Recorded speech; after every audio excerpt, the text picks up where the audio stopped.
माननीय सदस्य, please be very brief now. माननीय अध्यक्ष महोदय, आदरणीय विपिन सिंह परमार जी जो संकल्प लेकर आए हैं,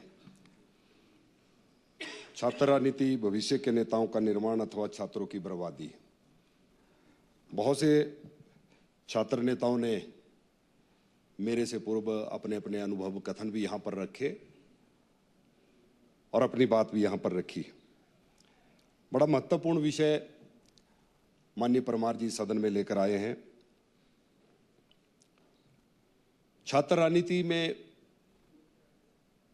आज इस सदन के अंदर बहुत से लोग, चाहे इस तरफ की विचारधारा हो चाहे उस तरफ की विचारधारा हो, अलग अलग विचारधाराओं के लोग चुनकर इस सदन के अंदर आए हैं। माननीय अध्यक्ष महोदय, प्रदेश में देश में चर्चा तो मात्र राजनीतिक क्षेत्र में आए हुए लोगों की होती है, लेकिन स्टूडेंट पॉलिटिक्स से निकले हुए बहुत से लोग आज विभिन्न क्षेत्रों में बड़ा नाम कमा रहे हैं। चाहे हम जुडिशरी की बात करें, चाहे हम सिविल सर्विसेज की बात करें, चाहे हम बिजनेस व्यापार की बात करें। कॉलेज में जब आप छात्र राजनीति में काम करते हुए वहां पर अलग अलग से अनुभव माननीय अध्यक्ष महोदय हमारे ध्यान में आते हैं।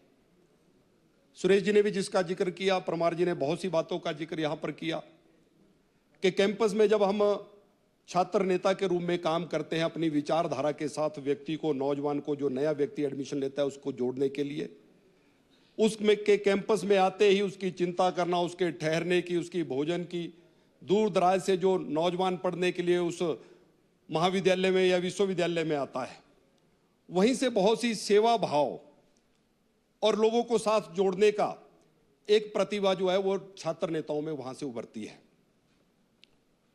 और हिमाचल प्रदेश विश्वविद्यालय में, महाविद्यालयों में काम किए हुए आज बहुत से छात्र नेता आज देश दुनिया में छात्र राजनीति से निकलकर इस प्रदेश का, इस देश का नाम रोशन कर रहे हैं।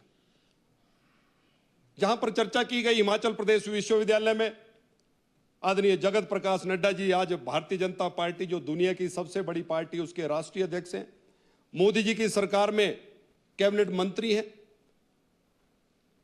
मुख्यमंत्री सुखविंदर सुक्खू जी, पूर्व मुख्यमंत्री जयराम ठाकुर जी, जयराम जी ने पिछले 5 वर्ष नेतृत्व किया, वर्तमान में सुक्खू जी नेतृत्व कर रहे हैं। जयराम जी अखिल भारतीय विद्यार्थी परिषद में काम करते हुए अपना घर बार छोड़कर पूर्णकालिक कार्यकर्ता के रूप में जम्मू कश्मीर में जिन्होंने काम किया, 5 वर्ष इस प्रदेश का नेतृत्व किया, इस हिमाचल प्रदेश की जनता की सेवा की। लगातार 6 बार अपने विधानसभा क्षेत्र से चुन कर आ रहे हैं जहां पर भारतीय जनता पार्टी की जमानत जब्त होती थी। सुखविंदर सुक्खू जी लंबे समय तक एनएसयूआई के यूथ कांग्रेस के लीडर रहे, आज हिमाचल प्रदेश के मुख्यमंत्री हैं। सभी लोगों ने अपने अपने अनुभव कथन यहां पर रखे।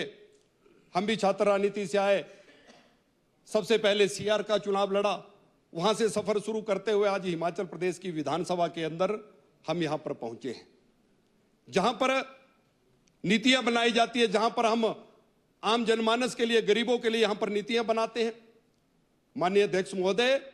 लेकिन छात्र राजनीति से निकला हुआ व्यक्ति किसी भी फील्ड में कभी फेल नहीं हो सकता। मैं ये नहीं कहता कि यहां विधानसभा के अंदर, सदन के अंदर छात्र राजनीति से आया हुआ व्यक्ति है। बहुत से लोगों की पारिवारिक पृष्ठभूमि है, बहुत से लोग पंचायती राज संस्थाओं से चुनकर आए हैं और अधिकतर लोग जो हैं वो छात्र राजनीति से यहां पर आए हैं। लेकिन छात्र राजनीति से निकला हुआ व्यक्ति, और आज यहां पर चर्चा हो रही है कि विश्वविद्यालय में 3 मर्डर हो गए थे, चुनाव बंद कर दिए गए, इसलिए अहिंसा ना हो, चुनाव बंद कर दिए जाएं। मुझे लगता है कि यह तर्क ठीक नहीं है।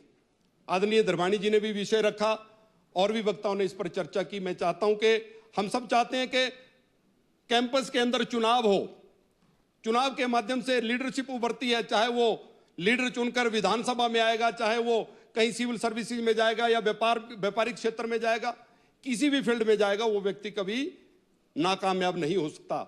लेकिन ऐसा कहना, मैं कहता हूं कि विश्वविद्यालय में, विद्यालयों में अहिंसा ना हो, इसकी चिंता जो है सरकार को करनी चाहिए। लेकिन मात्र इसी बात को लेकर हम छात्र संघ चुनाव रोक दें, वो ठीक नहीं है, तर्कसंगत नहीं है। एयर क्रैश होते हैं कि हम जहाज में बैठना बंद कर देते हैं? गाड़ियों का एक्सीडेंट होता है तो क्या हम गाड़ी में बैठना बंद कर देते हैं? बसेस के एक्सीडेंट होते हैं तो क्या हम बसों में बैठना बंद कर देते हैं? लेकिन उसके लिए सावधानियां बरती जाती हैं। इसी प्रकार से हम चाहते हैं कि अच्छी लीडरशिप निकले, महाविद्यालयों से निकले, विश्वविद्यालय से निकले, जो इस प्रदेश का नेतृत्व करे, देश का नेतृत्व करे, अलग अलग फील्डों में जाकर वो नेतृत्व करे। और इसके लिए सरकार को चाहिए कि अहिंसा को रोकने के लिए हमारा पुलिस प्रशासन वहां पर काम करे। मुझे लगता है कि पिछले 25 वर्षों से ज्यादा समय हो गया जब छात्र संघ चुनाव नहीं हो रहे हैं। जिन घटनाओं का जिक्र किया गया वो घटनाएं 2 दशक पहले की हैं, लेकिन अब पिछले 25 वर्षों से छात्र संघ चुनाव जो है वो हिमाचल प्रदेश में नहीं हो रहे हैं। अगर छात्र संघ चुनाव होते हैं तो स्वाभाविक तौर पर वहां का छात्र लीडर किस प्रकार से कैंपस की समस्याओं को लेकर वाइस चांसलर के पास, कैंपस की समस्याओं को लेकर एडमिनिस्ट्रेशन के पास, वहां की समस्याओं को लेकर सरकार के पास, मुख्यमंत्री के पास, हर मामले को लेकर परिपक्व वहां का विद्यार्थी, वहां का छात्र नेता होता है। और वो जीवन में छात्र नेता होते हुए जिन परिस्थितियों से गुजरते हुए जो काम करता है, रात रात तक छात्र नेता किस प्रकार से वॉल राइटिंग करते हैं, दीवार लेखन करते हैं, पूरी पूरी रात इकट्ठे होकर वॉल राइटिंग करना, पोस्टर लगाना, और अपने अपने स्पॉट के लिए लड़ाई लड़ी जाती थी कि ये स्पॉट अखिल भारतीय विद्यार्थी परिषद का है, यहां विद्यार्थी परिषद की ही वॉल राइटिंग होगी। ऐसी सारी संघर्ष से निकला हुआ व्यक्ति जब वो किसी फील्ड में पहुंचता है तो निश्चित तौर पर वो कामयाबी हासिल करता है। इसके अनेकों उदाहरण यहां पर इस सदन के अंदर रखे गए।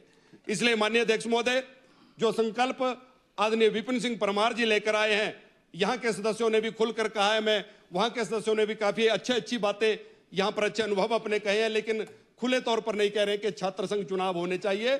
मेरा सरकार से निवेदन है इस संकल्प के माध्यम से कि ये छात्र संघ चुनाव इस प्रदेश में बहाल हो, ताकि छात्र उस विद्यार्थी जीवन में रहते हुए छात्र संघ चुनाव लड़ते हुए लीडरशिप आगे उभरेगी तो निश्चित तौर पर वो प्रदेश और देश का भविष्य तय करेगी। माननीय अध्यक्ष महोदय, आपने मुझे बोलने का समय दिया, आपका बहुत बहुत माननीय धन्यवाद। सदस्य श्री हरीश जनाठा जी।